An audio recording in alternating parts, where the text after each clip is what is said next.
嗨嗨嗨！欢迎来到果果的新闻频道。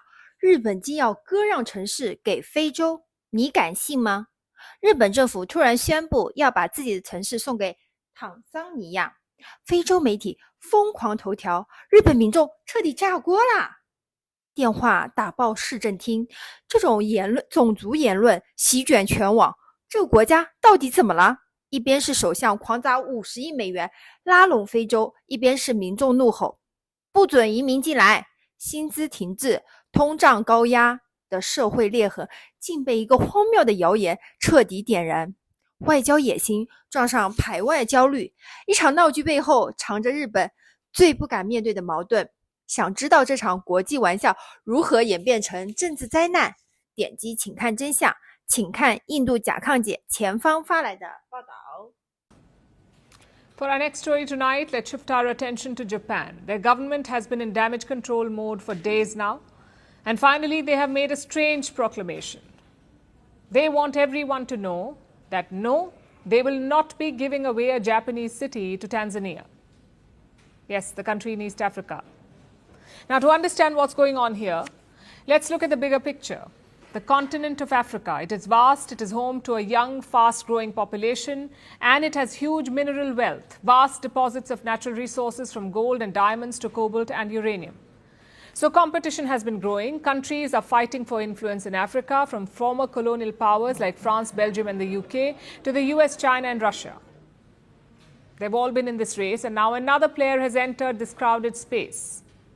Japan. They have made a range of moves in recent weeks. Most of them are grand promises, like loans of more than $5 billion, trainings for digital transformation, and an economic zone. This is what the Japanese Prime Minister, Shigeru Ishiba, has proposed. He wants to connect the Indian Ocean to Africa and spur investment in the continent. But that's not all. Last week, Japan also hosted a summit, an Africa summit called the Tokyo International Conference on African Development, or TICAD. It was a 3-day conference on African development, and it hosted leaders from about 50 African countries. We, the people of Japan, wish to laugh, cry, and break a sweat alongside the people of Africa. And Japan indeed did break a sweat soon after the summit. Everything was going fine, but then Tokyo made an announcement, and the overdrive quickly became overkill. Japan introduced a program, a cultural exchange initiative. They selected 4 Japanese cities, which will foster ties with 4 African countries: Mozambique, Nigeria, Ghana, and Tanzania. There will be exchange events. African volunteers will visit the 4 Japanese cities, or what the government calls hometowns for the partner countries.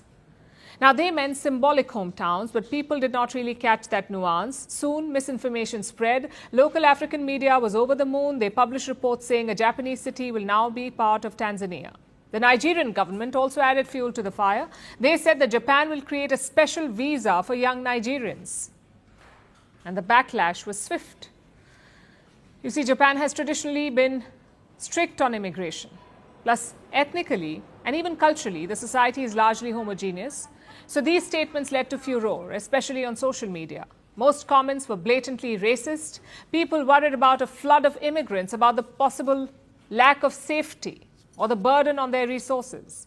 Japanese city offices received a wave of angry calls and mails. They got thousands of complaints, so now the central government has stepped in. Tokyo has called the claims baseless. It has reassured the public, saying that there are no plans to promote immigration or to issue any kind of special visas. African outlets have also taken down their reports, and the Nigerian government has removed its announcement. But the damage has been done. In recent months, Japan has seen a surge in anti-foreigner sentiment. There are fears about job losses amid other growing problems like stagnant wages, high inflation, and a high cost of living. This has left Prime Minister Ishiba on shaky ground. Japan held its parliamentary elections recently. Ishiba's ruling coalition suffered a bruising defeat in the upper house. He has vowed to remain in office, but his leadership has repeatedly come under doubt. And in this backdrop, he has tried to expand his global outreach by partnering with African countries. But it seems to have backfired. What was meant to build closer ties has exposed deep fault lines, and what was meant to forge links has not only further distanced Ishiba from the public, but also put his Africa ambitions in jeopardy. 精彩视频看完了，印度甲亢姐的精彩播报给大家带来的这则新闻，来给大家总结分析一下。日本政府近日陷入一场由文化倡议引发的荒诞外交风波，试图通过象征性姊妹城市计划深化与非洲关系，却意外点燃国内排外情绪的烈火。这场闹剧始于东京举办的非洲发展国际会议，日本首相石破茂宣布向非洲提供50亿美元贷款及建立经济区等宏大计划后，推出4项城市文化交流项目。然而，象征性故乡的微妙表述在传播中严重失真。非洲媒体竟报道日本将割让城市给坦桑尼亚，尼日利亚政府更火上浇油，宣称日本将发放特殊签证。这场信息雪崩瞬间引爆日本社会的焦虑神经，在长期面临薪资停滞、通胀高企的背景下，民众将对外合作误解为移民入侵，社交媒体涌现大量种族主义言论，地方政府部门被抗议电话和邮件淹没。尽管中央政府紧急辟谣，非洲媒体撤稿，但政治伤害已然形成。首相石破茂本就因选举失利而摇摇欲坠的领导地位再遭重创。该事件折射出全球化进程中的尖锐矛盾。